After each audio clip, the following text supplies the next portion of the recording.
Let's have a personnel conversation to begin with. How are you looking numbers-wise? And I know Joe Pritchard is going for his operation, and I suppose you'll know a little bit more in the coming hours and days on that one. I spoke to Joe yesterday. He's in a positive frame of mind. Obviously, he knows his season's over, but speaking to him yesterday, if you take any positives out of it, if you're going to do that type of injury, probably the end of the year, December, is probably the time to do it. Because he's a fit boy anyway. If he does his rehab right, he could be starting next season. So that's, that's the time that you're going to miss least football. So hopefully it all goes well.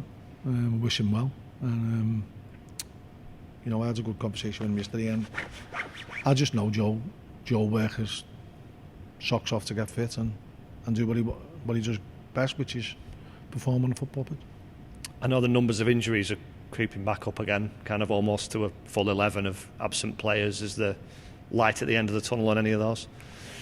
Michael Nottingham's might be joining the warm-ups today, so that might be a little lift for us. And Mo Sangare's not far away. Is there anything new to report from Boreham Wood at the weekend?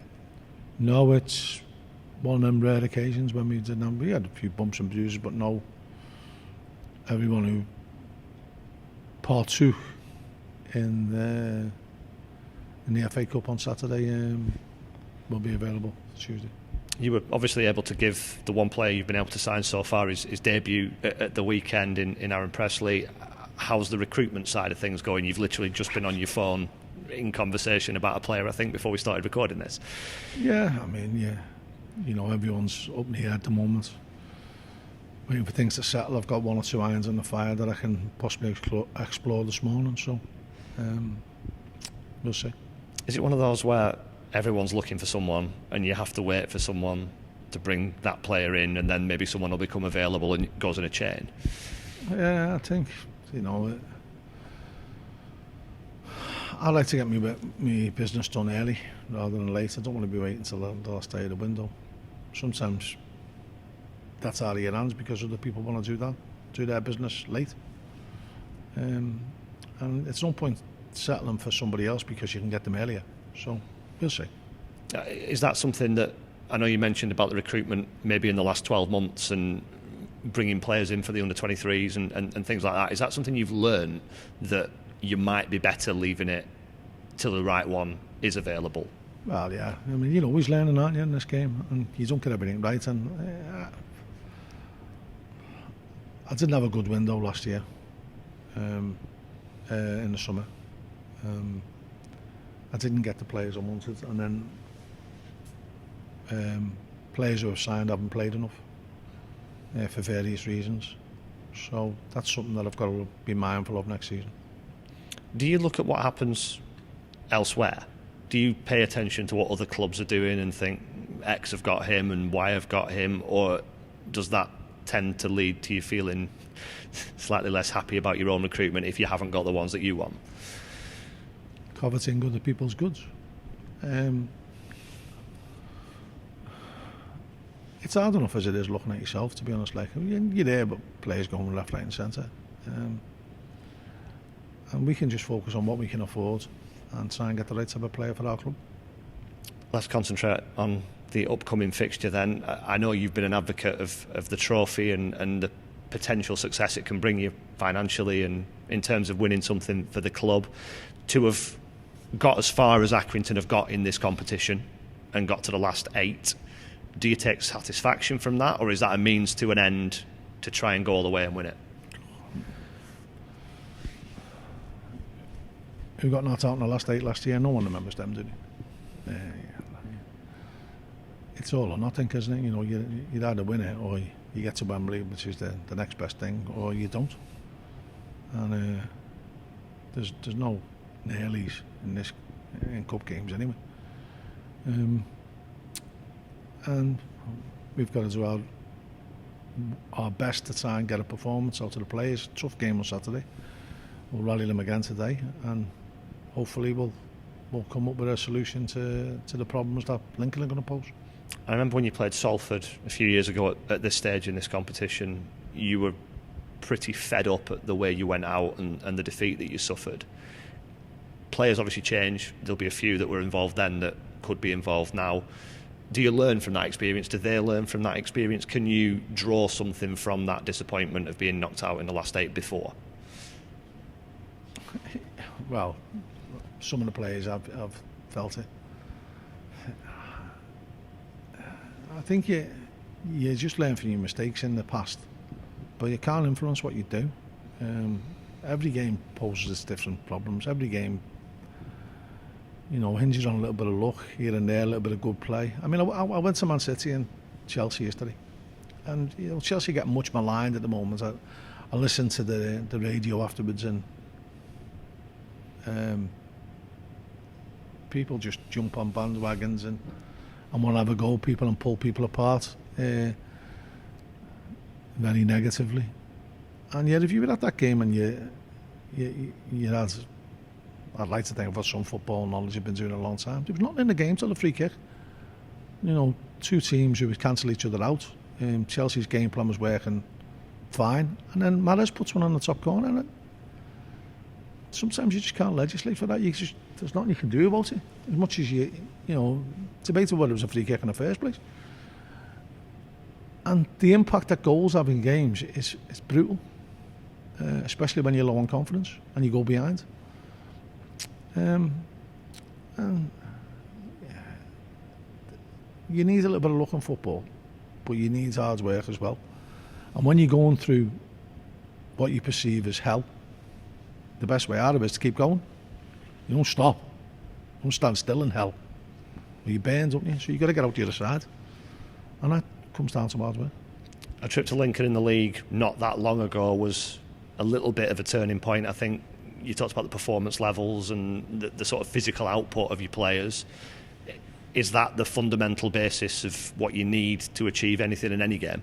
We've got to reach that again. We have. And, we've got to make them aware of how uncomfortable, and they will be aware of that by the nature of the game last time, of how uncomfortable we can make it for them. And we've got a few players missing from that game, but the players will come in. I've got every faith. What have you made of Lincoln, particularly at home? I think they're a tough nut to crack. Yeah, they're a funny team, Lincoln. They when you think that they're going to go on a bit of a run, they have a hiccup or they lose a game, and they're a good side. They've got good footballers, and they play the game well. And we're expecting a very tough game. When a team's got a good home record or doesn't lose at home a lot, is that factored in? Is there any way you can replicate that atmosphere that they generate? And with this competition being the way it is, will that atmosphere be less of a factor, perhaps a smaller crowd? I don't know. We're not worried about what the crowd is or what the atmosphere is like. We're worried about how we play ourselves, and we're not worried. We're focused on it, and we'll do our utmost to get ourselves in the right condition and the right organisation for the game, and then hopefully our game plan pays off. So. Away from home, you've got more results this season than in previous seasons. I think your away form generally is better.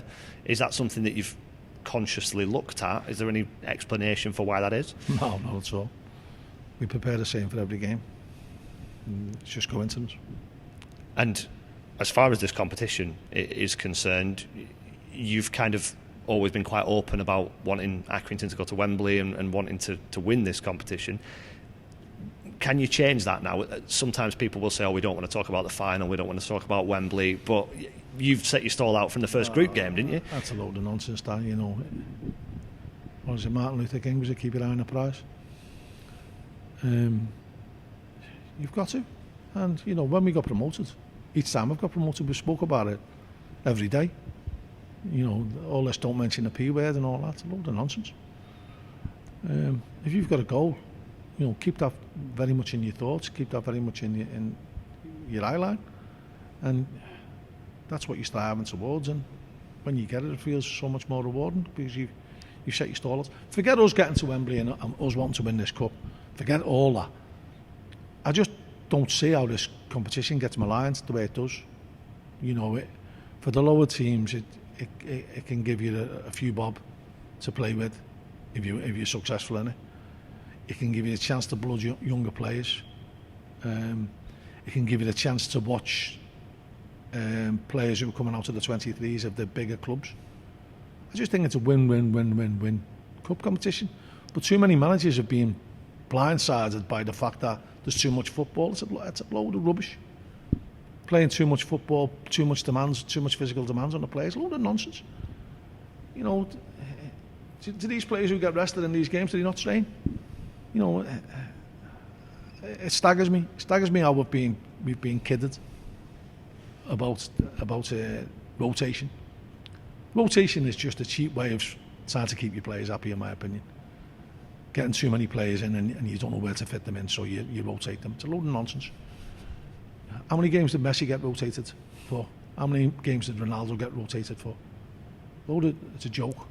And it staggers me when people swallow it all a while. And then you'd even see managers in the lower leagues saying it, non-league managers saying it. I don't know.